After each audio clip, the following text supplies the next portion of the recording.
আসসালামু আলাইকুম। অষ্টম শ্রেণীর শিক্ষার্থীরা, তোমাদের গণিত বইয়ের প্রথম অধ্যায় প্যাটার্ন। অষ্টম শ্রেণীর গণিত বইয়ের মধ্যে আমার সবচেয়ে প্রিয় অধ্যায় হচ্ছে এই প্যাটার্ন। কারণ প্যাটার্ন আমাদের জীবনে কতভাবে কাজে লাগে, প্যাটার্নটাকে আমরা কিভাবে জীবনে নানাভাবে উপলব্ধি করি, সেটা তোমরা আস্তে আস্তে যত বড় হবে, জীবনে অভিজ্ঞতা যত বেশি হবে, তত ভালোভাবে তোমরা বুঝতে পারবে। তো চলো আমরা গণিতে ফিরে যাই। আজকে আমরা প্যাটার্ন এই অধ্যায়ে বেসিক কনসেপ্টগুলো জানবো। অনুশীলনী একের অঙ্কগুলো করার আগে আমাদের গণিতের যেই বিষয়গুলো ভালোভাবে বুঝতে হবে, এই অধ্যায়ের প্রত্যেকটা কনসেপ্টের ধারণা দেওয়ার চেষ্টা করব আজকের ক্লাসে। তাহলে চলো আমরা কিছু উদাহরণের মাধ্যমে জেনে নেওয়ার চেষ্টা করি সাংখ্যিক যেই প্যাটার্ন সেগুলো কীরকম। মনে করো 2, 4, 6, 8, 10 এইভাবে চলতে থাকলো।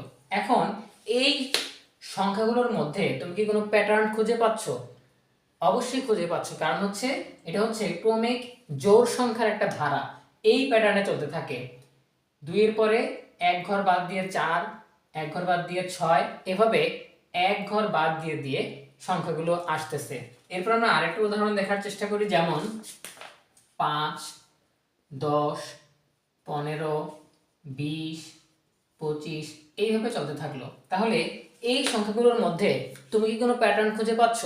অবশ্যই খুঁজে পাবে, কারণ হচ্ছে এই সবগুলো সংখ্যাই 5-এর গুণিতক। ঠিক আছে, 5 একে 5, 5 দুগুণে 10, 3 5 15, এভাবে সবগুলো হচ্ছে 5-এর গুণিতক। চলো আমরা আরেকটা দেখি, যেমন 1, 4, 7, 10, 13, এরপরে আছে 16, এইভাবে চলতে থাকলো। এখন এখানে কি তুমি কোনো প্যাটার্ন খুঁজে পাও? অবশ্যই খুঁজে পাবে, কারণ হচ্ছে একটা সংখ্যা থেকে আরেকটা সংখ্যার ব্যবধান সবসময় 3 3 করে। ঠিক আছে, অর্থাৎ একটা সংখ্যা থেকে 3 যোগ করে আরেকটা সংখ্যা পাওয়া যায়। এই প্যাটার্নটা খুঁজে পাচ্ছি। সো আমরা বিভিন্ন প্যাটার্ন খুঁজে বের করার চেষ্টা করব সংখ্যাগুলোর মধ্যে, তাহলেই আমরা সমাধান করতে পারবো। চলো তাহলে আমরা জ্যামিতিক প্যাটার্ন দেখার চেষ্টা করি। মনে করো এখানে আমরা একটা চিত্র যদি আঁকি, এরকম, এরপরে এটা গেল এরকম আর এরকম। দেখো একটা প্যাটার্ন আমরা দেখতে পাচ্ছি যে প্রথমে খাড়া খাড়া ভাবে দুইটা টাইলস থাকে, এরপরে পাশাপাশি ভাবে দুইটা টাইলস থাকে, আবার পাশাপাশি দুইটা টাইলস, খাড়া ভাবে দুইটা টাইলস, এভাবে আমরা আরো পাশে বিস্তৃত করতে পারি। সো এই নকশাটা দেখলে বা ডিজাইনটা দেখলেও আমরা একটা প্যাটার্ন খুঁজে বের করতে পারি। এটা হচ্ছে জ্যামিতিক প্যাটার্ন। আমরা যদি জ্যামিতিক প্যাটার্নের আরো কিছু উদাহরণ দেখার চেষ্টা করি, মনে করো এরকম একটা উদাহরণ।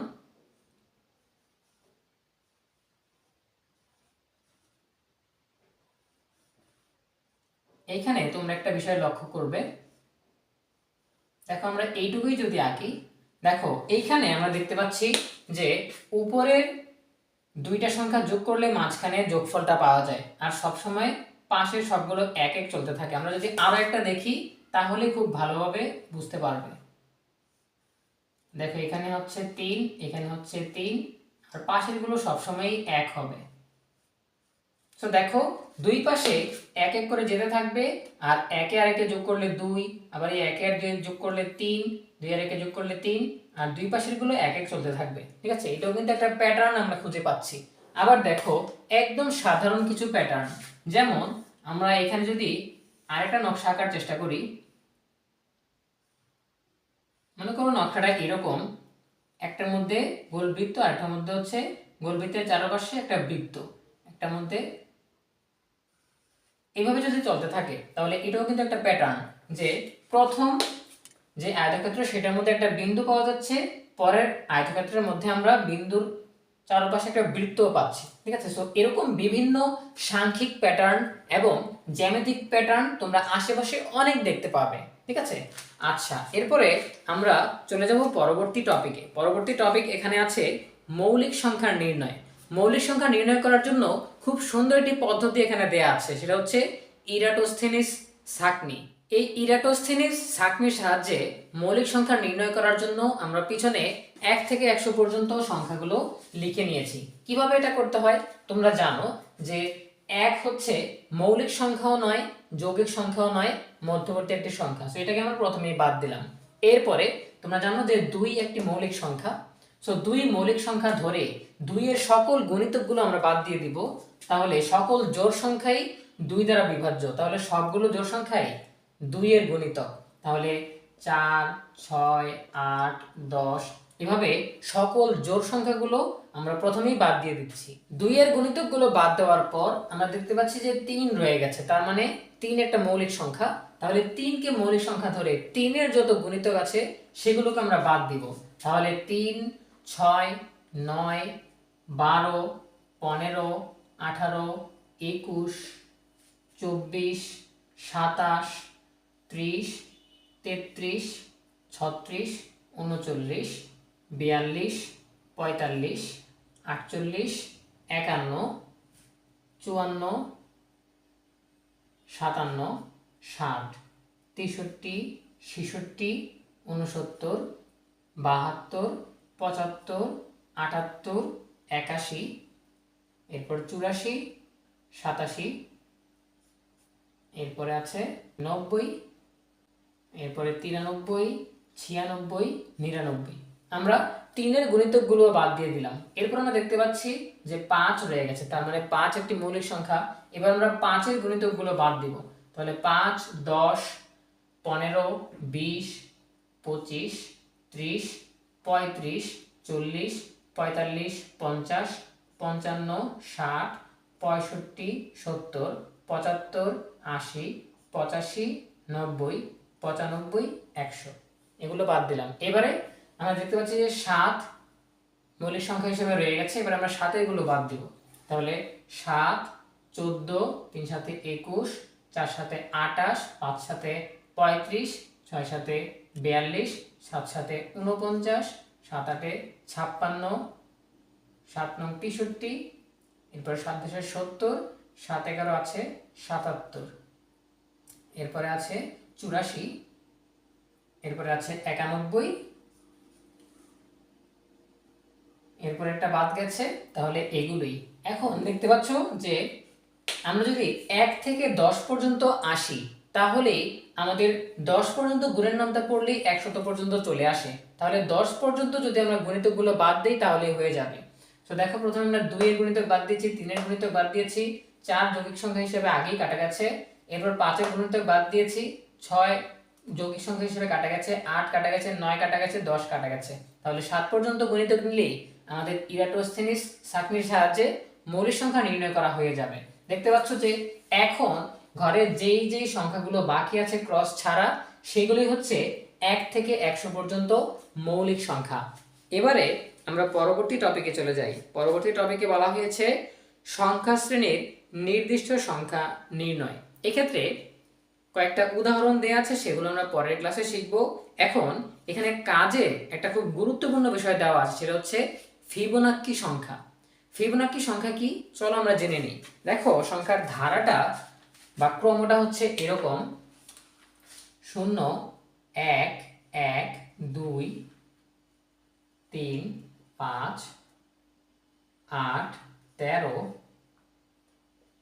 21 34 এরকম ভাবে চলতে থাকবে। এই যে ধারাটা বা এই যে ক্রমটা বা এই যে প্যাটার্নটা, এটাকে বলা হচ্ছে ফিবোনাক্কি সংখ্যা। এখন ফিবোনাক্কি সংখ্যা কেন বলা হয়?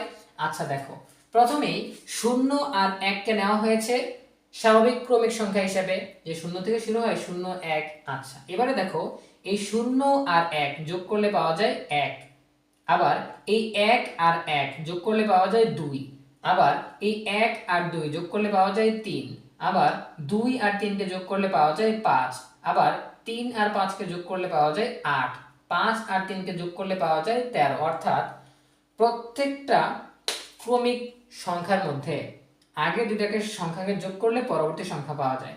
এরপরে কোন সংখ্যাটা আসবে তোমরা বুঝতে পারছো? এই যে 34 আর 21 যোগ করলে হবে 55, পরবর্তী সংখ্যাটা হবে 55। আবার 34 এর সাথে 55 যোগ করলে যেটা আসবে 89, সেটা কিন্তু পরেরটাতে চলে যাবে। এইভাবে ক্রমানুসারে চলতেই থাকবে। আগের দুইটা পদ যোগ করলেই পরবর্তী সংখ্যা পাওয়া যাচ্ছে, এটাকে বলা হয় ফিবোনাক্কি সংখ্যা। আচ্ছা এরপরে ফিবোনাক্কি সংখ্যার মধ্যে যে প্যাটার্নটা, সেটা আশা করি তোমরা বুঝতে পেরেছো, যে পূর্ববর্তী দুইটার পদ যোগ করলে পরবর্তী সংখ্যা পাওয়া যায়। এই অনুসারে এই প্যাটার্নে তোমরা আজীবন সংখ্যা বের করে যেতে পারবে। ঠিক আছে, এরপরে আমরা স্বাভাবিক ক্রমিক সংখ্যার যোগফল নির্ণয় করা শিখব। স্বাভাবিক ক্রমিক সংখ্যার যোগফল নির্ণয় করার আগে আমাদেরকে বুঝতে হবে যে স্বাভাবিক ক্রমিক সংখ্যা কি। আচ্ছা, স্বাভাবিক সংখ্যা কি সেটা তোমরা জানো যে প্রতিটি ধনাত্মক পূর্ণ সংখ্যা হচ্ছে স্বাভাবিক সংখ্যা। ধনাত্মক পূর্ণ সংখ্যা অর্থাৎ সংখ্যাটাকে ধনাত্মক হতে হবে, আবার পূর্ণ সংখ্যাও হতে হবে। এখন ক্রমিক মানে হচ্ছে ধারাবাহিক, যেমন একের পরে দুই, দুইয়ের পরে তিন, তিনের পরে চার, এইভাবে যে ধারাবাহিকতা সেটাকে বলা হচ্ছে ক্রমিক। এখন ক্রমিক স্বাভাবিক সংখ্যার যোগফল, যেমন আমরা যদি 1 থেকে 10 পর্যন্ত সংখ্যাগুলোর যোগফল নির্ণয় করতে যাই তাহলে ব্যাপারটা দাঁড়াবে এরকম যে 1 যোগ 2 যোগ 3 যোগ 4 যোগ 5 যোগ 6 যোগ 7 যোগ 8 যোগ 9 যোগ 10। এখন এইটার যোগফল কত হবে? এটার যোগফল কত হবে সেটা আমরা ইচ্ছা করলে 10-এর সাথে 9 যোগ করলে 19, এভাবে যোগ করতে করতে বের করতে পারি। আবার খুব ছোট্ট একটা শর্টকাট টেকনিক ব্যবহার করেও সলভ করতে পারি। এই ক্ষেত্রে তোমাদেরকে এক গণিতবিদের মজার একটা ঘটনা তোমাদের সাথে শেয়ার করি। একদিন যিনি গণিতবিদ তিনি ক্লাসে ছিলেন, ক্লাসে শিক্ষক পড়াচ্ছিলেন। এখন সবসময় যেটা ঘটে যে ওই শিক্ষার্থীকে যখন একটা গণিতের সমাধান করতে দেওয়া হয়, শিক্ষক যখন বোর্ডে লিখে দেন একটা গণিতের সমাধান করার জন্য, সবাই যখন 1-2 লাইন করে তখনই কিন্তু ওই ছেলেটার বা ওই গণিতবিদের অঙ্ক সমাধান করা হয়ে যায়। তখন দেখা যায় সে সবার আগে খাতা জমা দেয় শিক্ষকের কাছে, শিক্ষক দেখে যে সমাধান হয়ে গেছে, তখনই সে পিছনে গিয়ে দুষ্টুমি শুরু করে। এখন একদিন তাকে দমিয়ে রাখার জন্য শিক্ষক চেষ্টা করলেন যে আচ্ছা, তোমার এই অঙ্কটা সমাধান হয়েছে, তোমাকে এখন আমি আরেকটা অঙ্ক দিচ্ছি, সেটা তুমি সমাধান করো।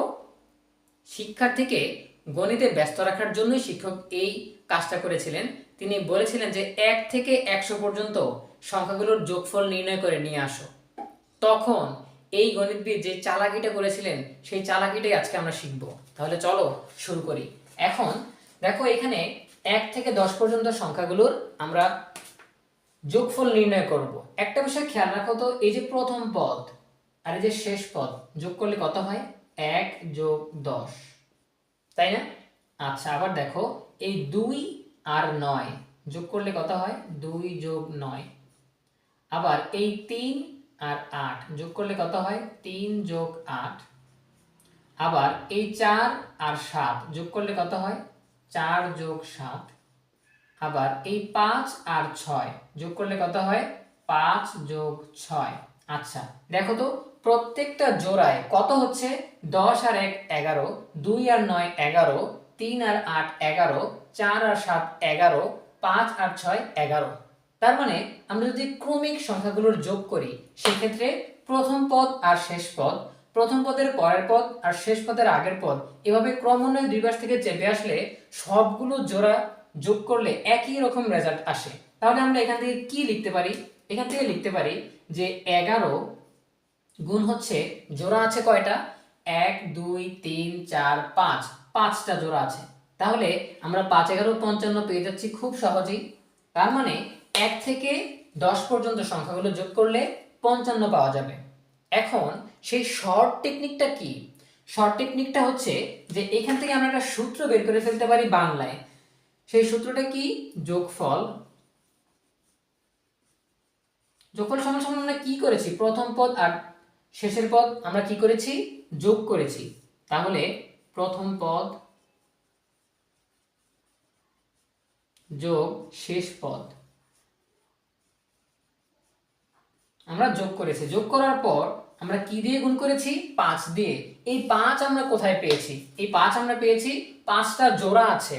এখন জোড়ার চিন্তা যদি আমরা বাদ দেই তাহলে এই 5 আমরা কোথা থেকে আনতে পারি? দেখো এখানে পদ আছে কয়টা? 10টা। 10-এর অর্ধেক হচ্ছে কত? 5।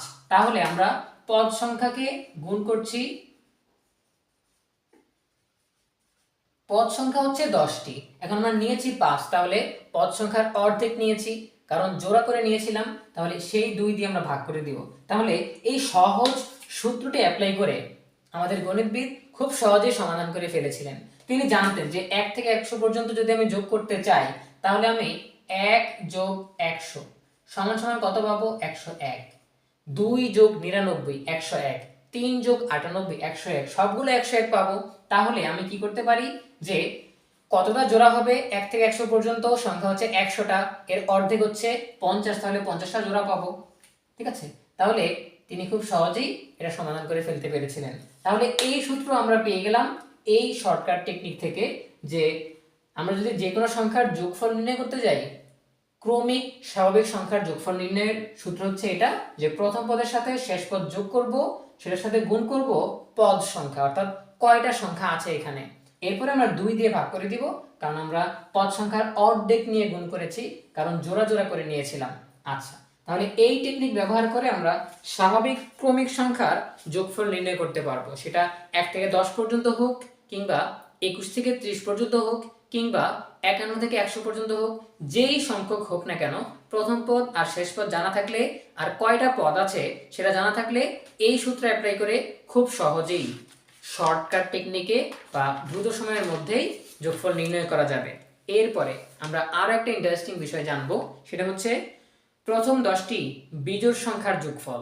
তোমরা জানো যে প্রথম 10টি বিজোড় সংখ্যা হচ্ছে যে 1, 3, 5, 7, 9, 11, 13, 15, 17, 19, এই সংখ্যাগুলোর যোগফল আমরা বের করব। তাহলে একটা একটা করে যোগ না করে আমরা একটু আগে যে সূত্রটা শিখেছি সেটা অ্যাপ্লাই করে দিব। দেখো এখানেও সেম বিষয় কাজ করে, 1 আর 19 যোগ করলে কত পাবো? 20। 3 যোগ 17 যোগ করলে কত পাবো? 20। তাহলে ওই সূত্রটা অবশ্যই অ্যাপ্লাই করা যাবে। তাহলে যোগফল কত হবে? যোগফল হবে প্রথম পদ যোগ শেষ পদ গুণ করতে হবে পদ সংখ্যা, 2 দিয়ে ভাগ করে দিব। তাহলে প্রথম পদ এখানে কত আছে? 1 যোগ শেষ পদ কত? 19 গুণ পদ আছে কয়টা? আমরা জেনেছি যে প্রথম 10টি বিজোড় সংখ্যা, তার মানে 10 হচ্ছে পদ সংখ্যা, 2 দিয়ে ভাগ করব। তাহলে 20 গুণ 10 ভাগ 2, তাহলে কত হচ্ছে? এখানে 200 ভাগ 2 দিলে আমরা পাচ্ছি 100, অর্থাৎ প্রথম 10টি বিজোড় সংখ্যার যোগফল হচ্ছে 100। এখন দেখো এখানে খুব সুন্দর একটা প্যাটার্ন আছে। তোমরা এখান থেকে একটা প্যাটার্ন দেখতে পাচ্ছ যে এটি হচ্ছে প্রথম 10টি বিজোড় সংখ্যা, বিজোড় সংখ্যার প্যাটার্নটা এখানে লক্ষ্য করতেছো, কিন্তু এর মধ্যে আরো একটা প্যাটার্ন লুকায়িত আছে। কি সেটা? দেখো এখানে 1, এই যে প্রথম সংখ্যা 1, এই 1 একটি পূর্ণবর্গ সংখ্যা, 1 কিন্তু একটি পূর্ণবর্গ সংখ্যা। আবার দেখো 1 যোগ 3 সমান সমান কত? 4, এই 4ও কিন্তু একটি পূর্ণবর্গ সংখ্যা। আচ্ছা, এবারে 1 যোগ 3 যোগ 5, তাহলে কত হলো? 9, এই 9ও কিন্তু একটি পূর্ণবর্গ সংখ্যা। এখন পূর্ণবর্গ সংখ্যা মানে কি? যেই সংখ্যার বর্গমূল একটি স্বাভাবিক সংখ্যা, সেই সংখ্যাটি হচ্ছে পূর্ণবর্গ সংখ্যা। আমি যদি সহজভাবে বোঝাই, দেখো 25 একটি সংখ্যা, এই সংখ্যাটির বর্গমূল কত? এই সংখ্যাটির বর্গমূল হচ্ছে 5। কেন? কারণ হচ্ছে 5 এর স্কোয়ারই হচ্ছে 25, তাহলে 25 এর বর্গমূল হচ্ছে এই 5, তাহলে 25 এর বর্গমূল 5, এই 5 কিন্তু একটি স্বাভাবিক সংখ্যা। তাহলে কোন সংখ্যার বর্গমূল যদি স্বাভাবিক সংখ্যা হয়, তাহলে ওই সংখ্যাটিকে বলা হয় পূর্ণবর্গ সংখ্যা। দেখো এখানে 1 হচ্ছে 1 এর বর্গমূল, এভাবে প্রত্যেকটা পূর্ণবর্গ সংখ্যা এখানে পাচ্ছি আমরা। আরেকটা দেখার চেষ্টা করি, 1 যোগ 3 যোগ 5 যোগ 7 সমান সমান কত হবে? 16, এই 16 কিন্তু একটি পূর্ণবর্গ সংখ্যা। তাহলে দেখো আমরা যে স্বাভাবিক প্রথম 10টি বিজোড় সংখ্যার যোগফল নির্ণয় করতে গেছি, সেটাতে আমরা সূত্রটা অ্যাপ্লাই করতে পেরেছি, আবার এর অভ্যন্তরীণ যেই খুব সুন্দর একটা প্যাটার্ন আছে সেই প্যাটার্নটাও খুঁজে বের করতে পেরেছি। এবারে চলো আমরা পরবর্তী টপিকে চলে যাই। পরবর্তী টপিক হচ্ছে সংখ্যাকে 2টি স্বাভাবিক সংখ্যার বর্গের সমষ্টি রূপে প্রকাশ। কিছু কিছু সংখ্যাকে 2টি সংখ্যার বর্গের সমষ্টি রূপে বা যোগফল রূপে প্রকাশ করা যায়। যেমন দেখো 2 সংখ্যাটিকে যদি আমরা লিখি, এই 2 সংখ্যাটিকে আমরা লিখতে পারি 1 স্কয়ার প্লাস 1 স্কয়ার। 1 স্কয়ার মানে হচ্ছে 1, 1 স্কয়ার মানে হচ্ছে 1, 1 1 যোগ করলে 2 হয়। আচ্ছা, আমরা যদি 5 লিখি, তাহলে 5 কে আমরা লিখতে পারি 1 স্কয়ার প্লাস 2 স্কয়ার। তাহলে 1 স্কয়ার মানে হচ্ছে 1, 2 স্কয়ার মানে হচ্ছে 4, 4 আর 1 যোগ করলে 5 হয়।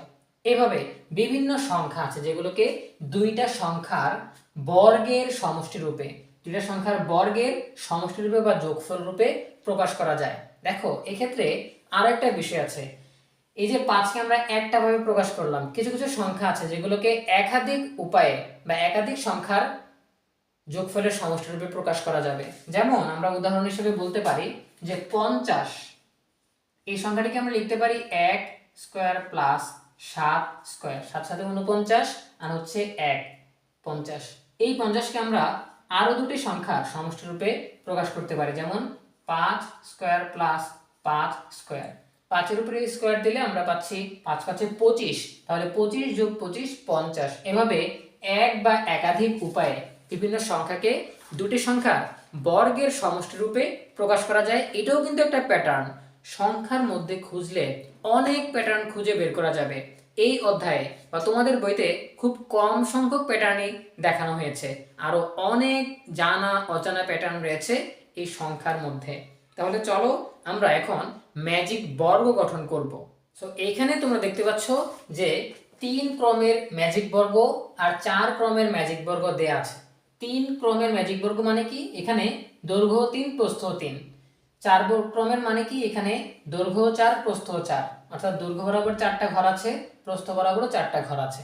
আচ্ছা, তাহলে এখানে 3 ক্রমের যেহেতু, তাহলে 3 স্কয়ার দিলে কত হয় 9, তাহলে এখানে 9টা ঘর আছে। 4 স্কয়ার দিলে কত হয় 16 হয়, তাহলে এখানে 16টা ঘর আছে। 16টা ঘরে 1 থেকে 16 পর্যন্ত সংখ্যা লেখা আছে, কিন্তু বিশেষ এক প্যাটার্নে। এখানে 1 থেকে 9 পর্যন্ত লেখা আছে, কিন্তু বিশেষ এক প্যাটার্নে। প্যাটার্ন কি, এমন ভাবে এই ম্যাজিক বর্গের সংখ্যাগুলোকে বসানো হয়েছে যাতে পাশাপাশি যোগ করলেও 15 পাওয়া যায়, উপরে নিচে যোগ করলেও 15 পাওয়া যাবে, কোনাকুনি যোগ করলেও 15 পাওয়া যাবে। পাশাপাশি হারাহারি কোনাকুনি যেভাবেই যোগ করো ম্যাজিক সংখ্যা হচ্ছে 15, অর্থাৎ যেভাবেই যোগ করা হোক 15 পাওয়া যাবে। অনুরূপভাবে এখানে পাশাপাশি যোগ করলে পাওয়া যাবে 34, উপর নিচে যোগ করলে পাওয়া যাবে 34, কোনাকুনি যোগ করলেও পাওয়া যাবে 34। যেভাবেই তুমি যোগ করো এই ম্যাজিক বর্গ সংখ্যা আসবে 34। তাহলে এটি হচ্ছে ম্যাজিক বর্গ, যে সংখ্যাগুলোকে এমনভাবে বর্গে বসানো হয়েছে যাতে যেভাবেই যোগ করা হোক যোগফল একই রকম আসে। সেই প্যাটার্নেই এই ম্যাজিক বর্গগুলো তৈরি করা হয়েছে। এইভাবে 5 ক্রমের, 6 ক্রমের, এভাবে অসীম পর্যন্ত সংখ্যার বর্গ বা ম্যাজিক বর্গ বানানো সম্ভব। তবে এগুলো সাজাতে তোমাদের অনেক টাইম লাগবে। তোমরা যদি গণিত নিয়ে অনুশীলন করতে চাও বা এই বিষয়ে তোমাদের আনন্দ অনুভূত হয়, তাহলে তোমরা 5, 6 বিভিন্ন ম্যাজিক বর্গ তৈরি করতে পারো। তাহলে চলো আমরা পরবর্তী টপিকে চলে যাই। পরবর্তী টপিক হচ্ছে সংখ্যা নিয়ে খেলা। আমরা যেটা বলতেছিলাম যে সংখ্যার মধ্যে বিভিন্ন প্যাটার্ন লুকিয়ে আছে। চলো তাহলে আমরা কয়েকটা খেলা উপভোগ করার চেষ্টা করি। প্রথমেই বলা হয়েছে, প্রথম খেলা, 2 অঙ্কের যে কোনো সংখ্যা নাও, সংখ্যার অঙ্ক দুটির স্থান বদল করে প্রাপ্ত নতুন সংখ্যাটির সাথে আগের সংখ্যাটির যোগফল বের করো, যোগফল 11 দ্বারা বিভাজ্য হবে। তাহলে চলো আমরা একটা চেষ্টা করি, তোমরা নিজেদের মতো করে অন্য একটা সংখ্যা নিয়ে ট্রাই করে দেখবে। আচ্ছা, তাহলে আমরা যদি ধরে নেই যে আমরা একটা সংখ্যা নিলাম 17, তাহলে 2 অঙ্কের একটি সংখ্যা নিতে বলা হয়েছে, আমরা নিলাম 17। এবারে অঙ্কগুলোকে উল্টে দিতে বলা হয়েছে, অর্থাৎ স্থান পরিবর্তন করা হয়েছে। 1 এর জায়গায় 7 যাবে, 7 এর জায়গায় 1 আসবে, তাহলে হলো 71। তাহলে বলা হয়েছে যে দুইটা সংখ্যা যোগ করতে। এখন আমরা 71 আর হচ্ছে 17 যোগ করে পেলাম 88। বলা হয়েছে এই 88 11 দ্বারা বিভাজ্য হবে। তো তোমরা জানো যে 11 দ্বারা অবশ্যই বিভাজ্য হবে, 8 11 হচ্ছে 88, নিঃশেষে বিভাজ্য হয়ে গেল। আচ্ছা, এভাবে তোমরা যে কোনো সংখ্যা নিয়ে ট্রাই করে দেখতে পারো, যে প্রথমে একটি সংখ্যা নিবে, এরপর সংখ্যার অঙ্কগুলোর স্থান পরিবর্তন করবে, এরপর সংখ্যাগুলো যোগ করবে। যোগ করলে যে যোগফলটা পাবে সেটা সবসময়ই 11 দ্বারা বিভাজ্য হবে। আমরা দ্বিতীয় খেলায় চলে যাই। দ্বিতীয় খেলাতেও এরকম ভাবে বলা হয়েছে, 2 অঙ্কের যে কোনো একটি সংখ্যা নাও। তাহলে আমরা ধরো যে এই সংখ্যাটাই নিলাম, তোমরা অন্য কোনো সংখ্যা ধরে ট্রাই করতে পারবে। তাহলে এই সংখ্যাটাই নিলাম, এবারে বলা হয়েছে স্থান পরিবর্তন করো। তাহলে আমরা স্থান পরিবর্তন করলাম। এবারে আমাদেরকে যেটা করতে হবে সেটা হচ্ছে বড় সংখ্যাটি থেকে ছোট সংখ্যাটি বিয়োগ করতে হবে। তাহলে আমরা 71 থেকে 17 বিয়োগ করছি, তাহলে আমরা কত পাবো? আমরা পাবো 54। বলা হয়েছে যেই বিয়োগফলটি আসবে সেই বিয়োগফলটি সবসময় 9 দ্বারা বিভাজ্য হবে। তাহলে তোমরা জানো যে 9 দ্বারা 54 বিভাজ্য, 6 নং 54। তাহলে আমরা দেখতে পাচ্ছি যে এই খেলাটিও সম্ভব। তাহলে আমি আবারও বলছি, যে কোনো 2 অঙ্কের একটি সংখ্যা নিবে, সংখ্যার স্থান পরিবর্তন করবে, করার পর বড় যেই সংখ্যাটা হবে সেটা থেকে ছোট সংখ্যাটা বিয়োগ করবে, যে বিয়োগফলটা পাবে সেটা সবসময়ই 9 দ্বারা বিভাজ্য হবে। আমাদের 3 নং যে খেলাটা আছে সেটা হচ্ছে 3 অঙ্কের যে কোনো সংখ্যাগুলোর বিপরীত ক্রমে লেখো। তাহলে চলো আমরা চেষ্টা করি। দেখো, আমরা যদি 3 অঙ্কের একটা সংখ্যা নেই, যে 123, এবারে বিপরীত ক্রমে সাজাতে বলা হয়েছে। তাহলে 3, 2, 1, অর্থাৎ বিপরীত দিক থেকে সাজিয়ে নিলাম। আচ্ছা, এবারে বলা হয়েছে যে বড় সংখ্যাটি থেকে ছোট সংখ্যাটি বিয়োগ করব। তাহলে 321 থেকে 123 বিয়োগ করলাম, তাহলে কত পেলাম? 198। বলা হয়েছে যেই বিয়োগফলটা পাবে সেটা সবসময়ই 99 দ্বারা বিভাজ্য হবে। তাহলে 99 দ্বারা অবশ্যই বিভাজ্য হবে, 2 দিয়ে গুণ করলে 198 পাওয়া যায়। তার মানে প্রথমেই বলা হয়েছে 3 অঙ্কের একটি সংখ্যা নাও, যে কোনো সংখ্যা, এরপরে সংখ্যাটির বিপরীত ক্রমে সাজাও, অর্থাৎ উল্টো দিক থেকে সাজাও। সাজানোর পর যেই বড় সংখ্যাটা আসবে, এটাও বড় হতে পারে, এটাও বড় হতে পারে, বড় সংখ্যাটা থেকে ছোট সংখ্যাটা বিয়োগ করবে। বিয়োগ করলে যে বিয়োগফলটা তোমরা পাবে সেই বিয়োগফল সবসময়ই 99 দ্বারা বিভাজ্য। এর মধ্যেও একটা প্যাটার্ন লুকায়িত আছে, যে কেন 11 দ্বারা বিভাজ্য হচ্ছে, কেন 9 দ্বারা বিভাজ্য হচ্ছে, কেন 99 দ্বারা বিভাজ্য হচ্ছে। এটার বিশ্লেষণ বা প্যাটার্ন খুঁজতে গেলে আমাদের ক্লাস অনেক লম্বা হয়ে যাবে, সেজন্য আমরা সেখানে যাচ্ছি না। বইয়ে যতটুকু অন্তর্ভুক্ত আছে ওইটুকু নিয়ে আমরা আলোচনা করলাম। এতক্ষণ আমরা সাংখ্যিক প্যাটার্ন নিয়ে আলোচনা করেছি, এখন আমাদের আলোচ্য বিষয় হচ্ছে জ্যামিতিক প্যাটার্ন। চলো আমরা কয়েকটা জ্যামিতিক প্যাটার্ন দেখার চেষ্টা করি। এখানে তোমরা বিভিন্ন জ্যামিতিক প্যাটার্ন দেখতে পাচ্ছ। দেখো, এখানে কাঠি দিয়ে 4 সংখ্যাটি লেখার চেষ্টা করা হয়েছে। একটা 4 লিখতে গিয়ে তারা 4টি কাঠি ব্যবহার করেছে। 2টা 4 লিখতে গিয়ে পাশাপাশি বসিয়ে দিয়েছে, 7টা লেগেছে। 3টা 4 লিখতে গিয়ে 10টা লেগেছে। এখন দেখো 4, 7, 10, এটার মধ্যে একটা প্যাটার্ন আছে, যে প্রত্যেকটা সংখ্যার সাথে 3 যোগ করলে পরবর্তী সংখ্যাটি পাওয়া যাচ্ছে। 4 সাথে 3 যোগ করলে 7 পাওয়া যাচ্ছে, 7 সাথে 3 যোগ করলে 10 পাওয়া যাচ্ছে। এই প্যাটার্নটা চলতে থাকবে, ঠিক আছে, যদি আরো কাঠের সংখ্যা বাড়ানো হয় বা 4 এর সংখ্যা আরো বাড়ানো হয়। অনুরূপভাবে দেখো, এখানে দেয়া আছে যে কাঠি দিয়ে 6 লেখার চেষ্টা করা হয়েছে। একটা 6 লেখার জন্য 6টা কাঠি লেগেছে। আবার 2টা 6 কে পাশাপাশি মিলিয়ে লেখার জন্য এখানে 11টা কাঠি লেগেছে। 3টার জন্য 16টা কাঠি লেগেছে। এখন এখানেও লক্ষ্য করো যে প্রত্যেক ক্ষেত্রে তাদের ব্যবধান কত বা পার্থক্য কত। 6 এর সাথে 5 যোগ করলে 11 পাওয়া যাচ্ছে, 11 সাথে 5 যোগ করলে 16 পাওয়া যাচ্ছে। তাহলে এখানেও কিন্তু একটা প্যাটার্ন আছে। আচ্ছা, এখানে দেখো যে কাঠি দিয়ে 8 লেখার চেষ্টা করা হয়েছে। একটা 8 লেখার জন্য 7টা কাঠি লেগেছে। এরপর পাশাপাশি মিলিয়ে 2টা 8 লেখার জন্য 12টা কাঠি লেগেছে। এখানে দেখো 3টা 8 লেখার জন্য 17টি কাঠি লেগেছে। তাহলে এখানেও কিন্তু একটা প্যাটার্ন লক্ষ্য করা যাচ্ছে, যে এখানে প্রত্যেকটার সাথে সাথে সাথে 5 যোগ করলে 12 পাওয়া যাচ্ছে, 12 সাথে 5 যোগ করলে 17 পাওয়া যাচ্ছে। তাহলে এই প্যাটার্ন অনুসারে আমরা সামনের দিকে আরো চিত্র আঁকতে পারবো। জ্যামিতিক প্যাটার্নটা আমরা বুঝতে পেরেছি, তাই না? আচ্ছা, এই জ্যামিতিক প্যাটার্নগুলোর কিছু বীজগণিতীয় প্রকাশের রূপ আছে। যেমন দেখো, এখানে যদি আমরা একটা বীজগণিতীয় প্রকাশের রূপ নিয়ে আসতে চাই, তাহলে কি করব? দেখো, এখানে প্রত্যেকটার ব্যবধান কত? প্রত্যেকটার ব্যবধান হচ্ছে 4 থেকে 7, কত? 3। তাহলে আমরা লিখতে পারি 3, এরপরে ক, ক মানে হচ্ছে পদ সংখ্যা। আচ্ছা দেখো, এখানে যদি আমরা 3 ক লিখি, যেহেতু ডিফারেন্স 3 বা পার্থক্য, প্রত্যেকটা পদের পার্থক্য হচ্ছে 3, তাহলে আমরা 3 নিলাম। এরপরে ক মানে হচ্ছে পদ সংখ্যা, মানে কততম পদ, তার সাথে কত যোগ করতে হবে। দেখো, এখানে যদি আমরা প্রথম পদের দিকে তাকাই, প্রথম পদ হচ্ছে 4, তাহলে আমরা যদি এই কয়ের জায়গায় 1 বসাই, 1 মানে হচ্ছে পদ সংখ্যা, পদ সংখ্যা 1 মানে প্রথম পদটি, তাহলে 3 গুণ 1 3 হবে, কিন্তু এখানে আছে কত? 4, তাহলে আমাদের সাথে একটা যোগ 1 বসাতে হবে। এবারে আমাদের যে বীজগণিতীয় রূপটা এসেছে সেটা প্রত্যেকটা পদের জন্যই কাজ করবে। দেখো 3 ক যোগ 1, এখানে যদি ক এর মান 1 বসাই তাহলে 3 একে 3 যোগ 1 4 হচ্ছে, তাহলে দেখো এটার জন্য সত্য। যদি দ্বিতীয় পদ ধরি, দ্বিতীয় পদের জন্য ক এর মান হবে 2, তাহলে 3 দুগুণে 6 আর 1 7। তৃতীয় পদের জন্য এখানে ক এর মান হবে 3, 3 3 গুণ করলে 9 যোগ 1 10। এভাবে প্রত্যেকটা পদ সংখ্যার জন্য এই বীজগণিতীয় রাশি কাজ করবে। এখানে ধরো আমরা আরেকটা বীজগণিতীয় রূপ বের করার চেষ্টা করি, এগুলো আমাদের অঙ্কে খুবই কাজে লাগবে। আচ্ছা, এর ডিফারেন্সটা কত? এর ডিফারেন্স হচ্ছে 6 থেকে 11, 11 থেকে 16, 5 হচ্ছে ডিফারেন্স, তাহলে আমরা 5 নিব। এরপরে পদ সংখ্যা চলক হিসেবে আমরা ক নিব। যোগ কত দিতে হবে? দেখো এখানে প্রথম পদের জন্য 5 একে 5, সাথে 1 যোগ করলে 6 হয়। আবার দ্বিতীয় পদের জন্য যদি আমরা 2 লিখি, এখানে 5 দুগুণে 10 আর 1 11 হচ্ছে। তৃতীয় পদের জন্য 3 5 15 আর 1 16 হচ্ছে। ঠিক আছে, এভাবে আমরা নির্ণয় করেছি। এবারে এটার দিকে তাকাও, এটা কত কত কত নিতে হবে? দেখো 7 থেকে 12, 12 থেকে 17, ডিফারেন্স বা পার্থক্য হচ্ছে, প্রত্যেক পদের পার্থক্য হচ্ছে 5, তাহলে আমরা 5 নিলাম। এবার চলক হিসেবে বা পদ সংখ্যা হিসেবে আমরা ক নিলাম। এবারে আমরা যোগ করব কত? দেখো এখানে প্রথম পদের জন্য আমরা দেখতে পাচ্ছি যে প্রথম পদে আমাদের ক এর মান হচ্ছে 1, কারণ পদ সংখ্যা 1।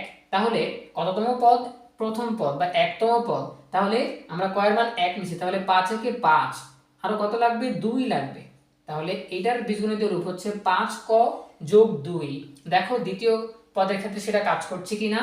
দেখো এখানে 5 আর এখানে দ্বিতীয়র জন্য 2 বসবে, তাহলে 5 দুগুণে 10 আর 2 12, এরপর 3 5 15 আর 2 17। এভাবে প্রত্যেকটা পদের জন্য আমরা জ্যামিতিক প্যাটার্ন থেকে বীজগণিতীয় একটি রূপ নিয়ে এসেছি। এই রূপ ব্যবহার করে যততম পদ তোমার দরকার বা যততম চিত্র তোমার দরকার, সেই চিত্রে তুমি চলে যেতে পারবে যেখানে কয়টা কাঠি লাগবে। আচ্ছা, এই অঙ্কগুলো আমরা সামনে করব। সো আমাদের যে বেসিক আলোচনাটুকু দরকার ছিল, বেসিকটুকু বোঝার দরকার ছিল, সেটুকু আমরা আলোচনা করেছি আজকের ক্লাসে। আশা করি প্যাটার্নের যে বেসিক আলোচনা সেটা তোমরা বুঝতে পেরেছো। আজকের ক্লাসটি কেমন লাগলো সেটা অবশ্যই তোমরা কমেন্টে জানাবে। ক্লাসটি ভালো লাগলে লাইক দিবে, আর অবশ্যই সহপাঠীদের সাথে অবশ্যই এই ক্লাসটি শেয়ার করবে, যাতে তারাও প্যাটার্নের এই বেসিক আলোচনাটুকু জেনে প্যাটার্নের অঙ্কগুলো করতে পারে। সো ভালো থাকো সবাই, ধন্যবাদ সবাইকে।